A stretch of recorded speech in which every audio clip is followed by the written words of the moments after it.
Welcome to the Pasho Perspective, a place where I share my perspective on everything in the space between life and death. I'm your host, Pasho. Today we're going to talk about Jordan Peterson's Rule 11, don't bother children while they are skateboarding, which is a meditation in masculinity where children confront danger and become courageous because of that experience. The world is a hard place. As we have mentioned many times in all of the rules of Jordan Peterson, I think it's definitely something that he wants all of his clients and all of his readers to understand. This is not an easy place. This is not a fair place. This is not a peaceful place. You will have trials and tribulations, as we have mentioned several times before. Bad things will befall you. The Taoists and the Buddhists will tell you that life is pain. So how do we then gain fortitude and strength to deal with all the obstacles and dragons that are going to come into our way? Now, this rule reminds us as a society that we have to allow our children to grow, to take risks, and because of risks, to then reap the rewards that they gain, thus elevating how much confidence they have and allowing them to see the world as a little bit less dangerous, and that they are more than willing and more than up to the challenge to take it on. Now, the Rule 11 here reminds me of something I mentioned about Jonathan Haidt a little bit ago, where he says that as parents, we need to learn how to prepare our children for the road, not the road for our children.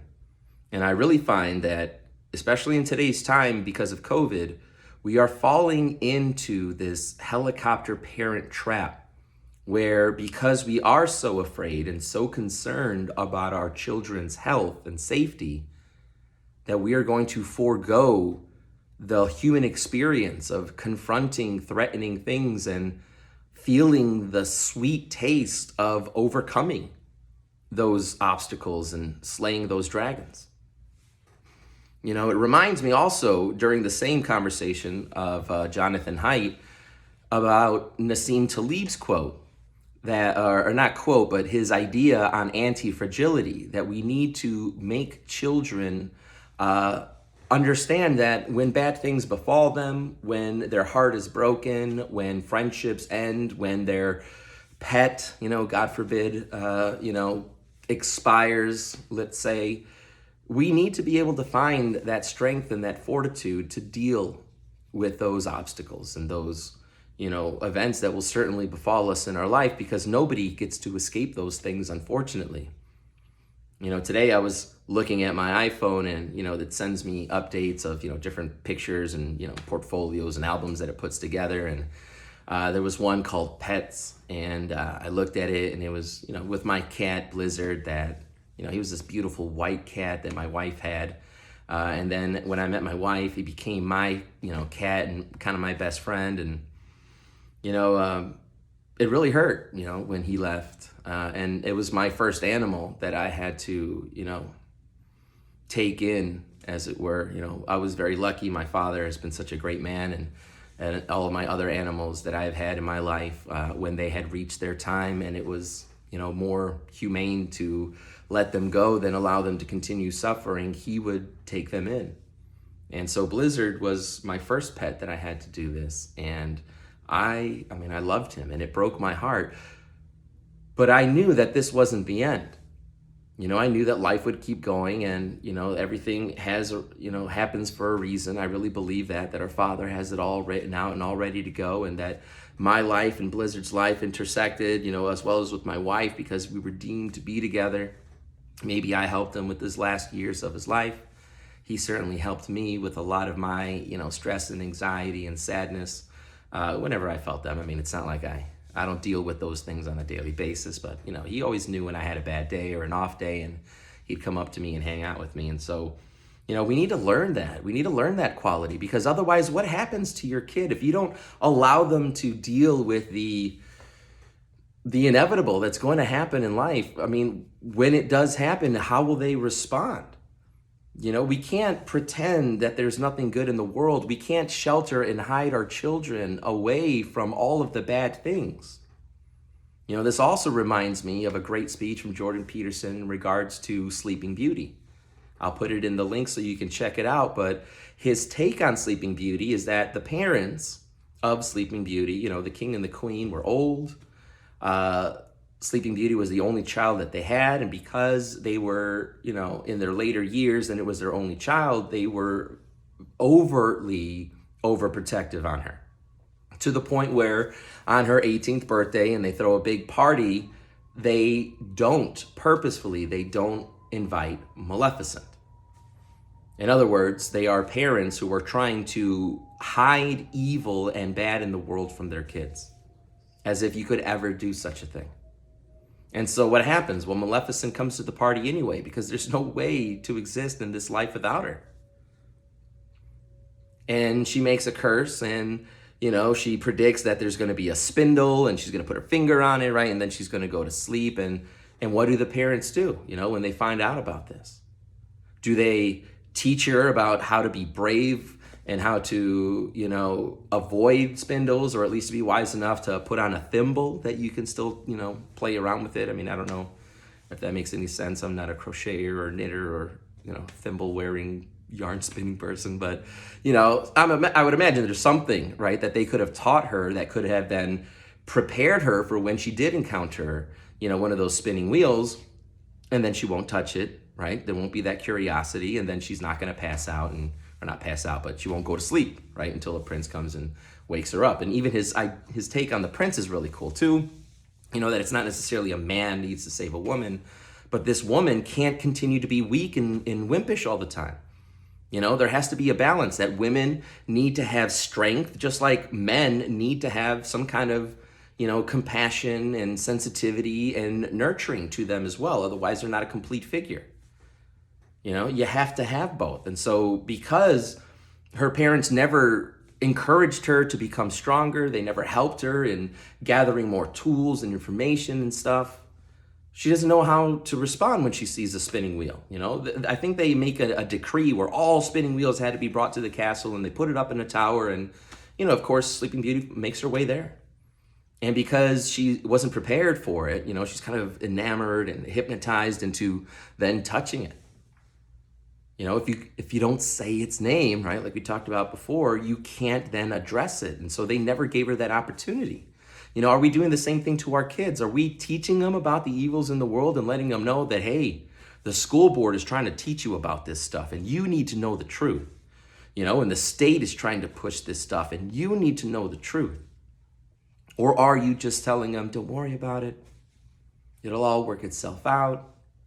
And then when there's that class that's teaching them about all of these acronyms and all of these ideologies that are not based in actual science, has nothing to do with anything historically passed down from one generation to the next one. I mean, it's just the first delusional generation to believe such nonsense. Then our children are going to fall victim to this. We need to allow them to confront evil, and we need to tell them about the evil that is there so that they know, so that they can prepare themselves. Because again, you can't prepare the road for the child. It's impossible. You would have to change it every single moment for every single then human being that's here. Which child are we changing the road for? See, that's nonsensical. You want to change the world, you want to change language so that you and you alone, or your one kid or your one friend, can feel like they fit in. And the rest of us, what? We just got to deal with it? Or how about you prepare your child for the road and let them know, hey, you go down this road, just know the world doesn't take kindly. It doesn't accept. It's not tolerant. It might be cruel. Choose wisely. But you don't just pretend that the world is all rainbows and puppies farting out ice cream and sandwiches. You got to tell them the truth. And then you got to let them handle the truth. And let them go out there and actually confront that evil that's there. You know, you can't tell them about it and then never expose them to it, because again, they will never get that skill. They will never get that strength. They will never get that experience. Let your kid take some risks. It's when we take risks that we grow, right? If you do the same thing over and over again in a gym, your muscles aren't going to get any bigger. You know, I mean, you might get more toned, You might burn more fat, but your muscle isn't going to get bigger because you're not challenging yourself. You're not tearing down the muscles that need then to be rebuilt, and they come back rebuilt stronger. In our kids' lives, we have to do the same thing. Skateboarding, is just a symbol of risky things, like climbing a tree or going down a slide or snowboarding. But you can't protect your child from the world. Bad things are going to happen as they did to you, as they did to me, as they have done to every single person who has ever breathed our air. Bad things will certainly befall you. And so Rule 11 is then a meditation to find that masculinity, and not necessarily being a man, because a woman can be masculine as well and be strong. And she should be. A woman is strong when she speaks up for what she wants. When she tells the person who she's talking to that she will no longer tolerate X, Y, or Z. To stand up to your mother-in-law and say, I'm going to raise my child the way I want to. To stand up to your boss and say, I deserve a raise. You have to strengthen yourself. Although typically and historically, we have always used that term to man up, as it were. But I really like Disney's Big Hero 6, where they say woman up. Because why not? Why not have that same effect? I know a lot of strong women. My mother was strong, is strong, thank you, Lord. My grandmother, strong woman, able to endure. Man, that's a story and an episode in itself talking about that history. And my cheetah, God rest her soul, I think one of the strongest women I've ever known. My aunt, strong. I look at all of my female cousins, and the majority, at least, I would recognize as strong women. And so why not say woman up? I like to use that in my classroom to change things around. I don't always like to say man up, son. And us men, we have to remember too, it's not just one-sided that women have to, take on our attributes. We need to do the same thing. We need to learn to be more humble like women can be. We need to learn to be a little bit more selfless like most women can be when they exchange that big paycheck for more time to spend with their family and to help their kids in their education and to make them feel loved. We can definitely learn from that. So at the end of the day, this is what I want you to walk away with rule number 11. Take risks. You will never earn a reward without risks. You walk to a casino table, even if you pick out the color and the number, you won't win a darn thing until you put some of that money down. And so if you don't want your kid to grow up being soft and weak means an easy prey and target for society then to mold into whatever they want, then you, as a parent, need to start allowing your child to do some things that maybe you may not be comfortable with. Maybe let them climb that tree that you always tell them to get down. You might get hurt. Maybe don't say to your kid, if you go on that roller coaster, you could die. And then you scare the crap out of him. And then he never wants to go on a roller coaster again. And you're really going to ask why? You can't do that. Yeah, he could die. But you know what? He could have a great time too. He could be introduced to something really amazing, like all the turns and gravity and G-forces and all that stuff pulling at you, and just the vibration and just having fun and being able to scream and to have the courage to raise your hand when you're going so quickly down something, yeah, if you jump off this cliff, you might fall, but you could also fly. Let's not forget to teach our kids about that.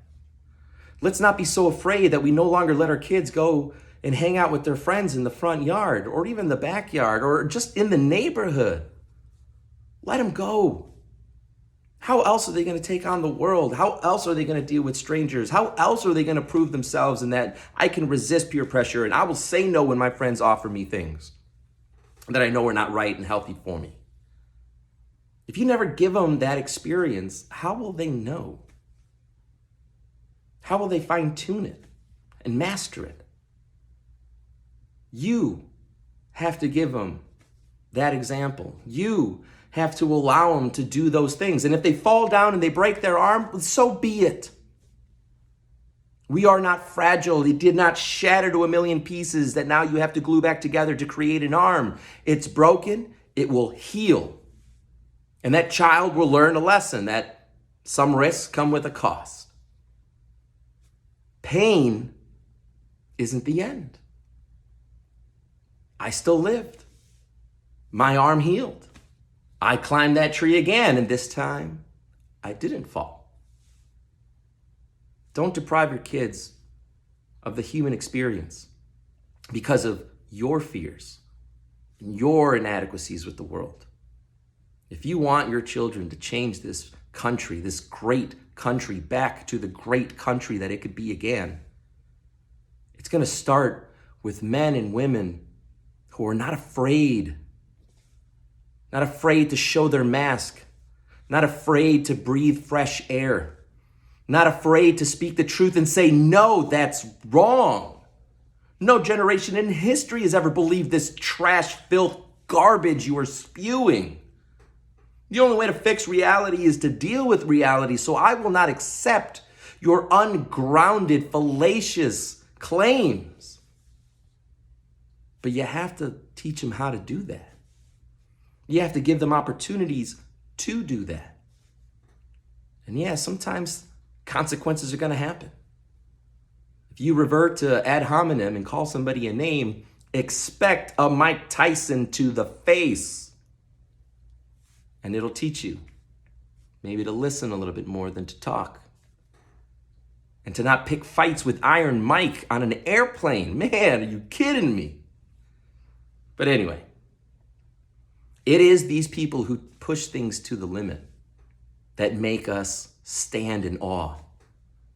When we see a gymnast doing an incredible routine, a perfect 10, after a girl before her just did a 9.98, and you thought it was over, it's those risk takers that give us then that perfection. When you thought everything could already be done in snowboarding and skateboarding, and then you see somebody like Tony Hawk or Shaun White come out and create something incredibly new, I bet you it's not because their mommies and daddies at home said, no, don't do that, you could hurt yourself. Let's be the voice of encouragement. Let's be the reason our country is strong again, is great again, that men are men and women are women, and that we share the same qualities, because really men and women aren't that different. We are certainly different. And the differences are obvious. I mean, I don't understand how we're pushing such nonsense. But if we're going to change reality, we have to confront reality. And today, that means we need to stand up and speak out against a lot of people who don't like reality because it hasn't helped them. It hasn't worked out for them. They haven't found a way to beat the system or beat the game, or to at least learn how to enjoy playing in it. Let's make sure our kids aren't those. Well, thank you very much, guys, for joining me. As always, God bless you. I hope you have a wonderful week. Thank you so much for all of your support. Please share, like, leave me a message. Tell me what you would like me to hear. There's only one more chapter to go of Jordan Peterson, and then I am going to be talking about anything, everything, and all of that in the space between life and death. Until then, guys, take care.